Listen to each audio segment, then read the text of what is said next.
নমস্কাৰ future focus Assam YouTube চেনেলটোৰ সকলো ভিউৱাৰক মই স্বাগতম জনালো।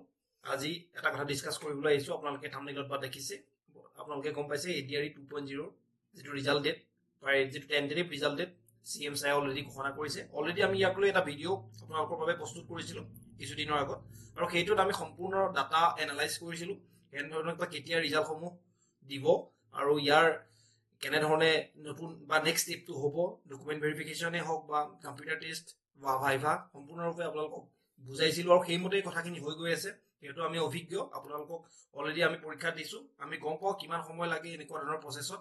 যিহেতু এবাৰ সময় কম, যিহেতু মে'ৰ 10 তাৰিখে এপইণ্টমেণ্ট চিএম ছাৰে দিম বুলি কৈছে, গতিকে তেখেতে কোৱা মতে কাম কৰি আহিছে।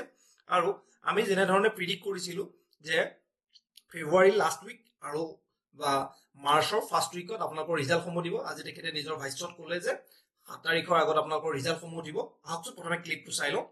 বহুতৰ মনত প্ৰশ্ন, এডিআৰই ৰিজাল্ট কেতিয়া দিব? মই আপোনালোকক প্ৰতিশ্ৰুতি দিয়া অনুসৰি একেবাৰে মাৰ্চ মাহৰ 7 তাৰিখৰ আগতেই আমি এডিআৰই ৰিজাল্ট দিম।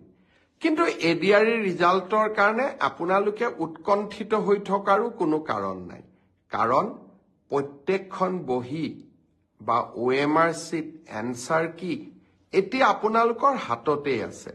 গতিকে সেবাই ৰিজাল্ট দিয়ক বা নিদিয়ক, আপোনালোকে নিজেই নিজৰ ফলাফলৰ আকলন এটা কৰিয়েই লওক। ক্লিপটোৰ পৰা আপোনালোকে এইটো কথা বুজি পালে যে এতিয়া আপোনালোকৰ লগত সময় একেবাৰে কম আছে। আপোনালোকৰ ৰিজাল্ট দিয়াৰ যিটো আপোনালোকৰ এটা ব্যাকুল হৈ আছে যে ৰিজাল্ট কেতিয়া দিব, আপোনালোকৰ সেই কথাটো ফিক্স কৰি দিলে যে 7th of মাৰ্চৰ আগত আপোনালোকৰ ৰিজাল্টসমূহ ঘোষণা কৰিব।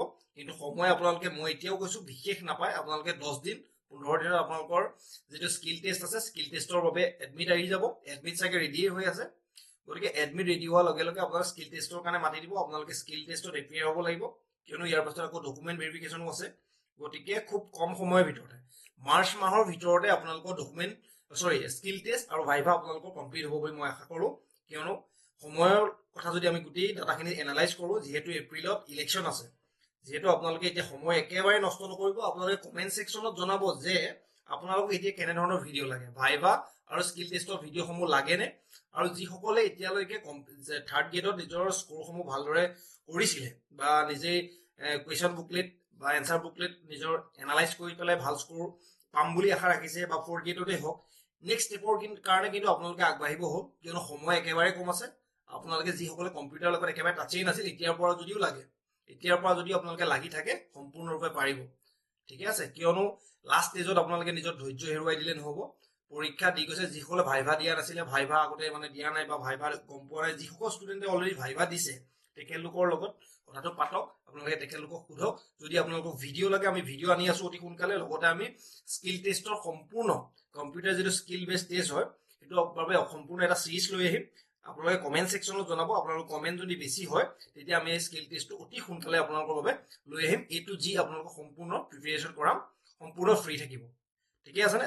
যদি এতিয়ালৈকে আপোনালোকে চেনেলটো ছাবস্ক্ৰাইব কৰা নাই, আপোনালোকৰ জব আপডেটসমূহ বা জব প্ৰিপেৰেশ্যনৰ বাবে আপোনালোকে চেনেলটো ছাবস্ক্ৰাইব কৰক, লাইক কৰক, আৰু বন্ধু বান্ধৱীৰ সৈতে আপোনালোকে আমাৰ ভিডিঅ'টো শ্বেয়াৰ কৰক।